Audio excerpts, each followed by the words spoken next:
Actually இப்போது camera set பண்ணி லைட்லாம் போட்டு நான் எடுக்கணும்னு நினச்ச வீடியோ வேறு, இப்போ போஸ்ட் பண்ணுற வீடியோ வேறு.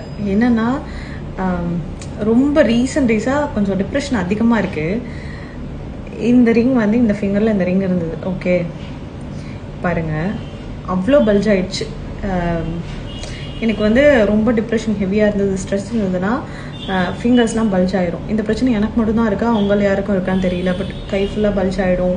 இந்த இடம் இப்போ ஆக்சுவலி இந்த இடத்துல பல்ஜ் ஆகிடுச்சு. தெரியல, இன்னும் கொஞ்சம் ஈவினிங் ஆனால் தெரிய ஆரம்பிச்சிடும். ஸோ இந்த மாதிரி பிரச்சனை யாருக்காவது உங்களுக்கு இருக்கா? நான் டாக்டர்ஸ்லாம் கன்சல்ட் பண்ணிட்டேன், பட் எனக்கு இதுக்கு சொல்யூஷனே இல்லை. நம்ம மைண்டை ஃப்ரீயாக வச்சுக்கணுமா? அதை எப்படி வச்சுக்கிறது? அதுக்கு ஒரு நாளைக்கு 10 டீ குடிச்சா கூட போக மாட்டேங்குது. மூஞ்சில் தெரியாது, நம்ம ஃபேஸ் அப்படி டிசைன் பண்ண ஃபேஸ் எப்பயுமே ஃபேஸில் தெரியவே தெரியாது. ஆனால் ஃபேஸில் தெரியாதது இந்த மாதிரிலாம் காட்டும். அப்புறம் ஹேர் ஃபால்,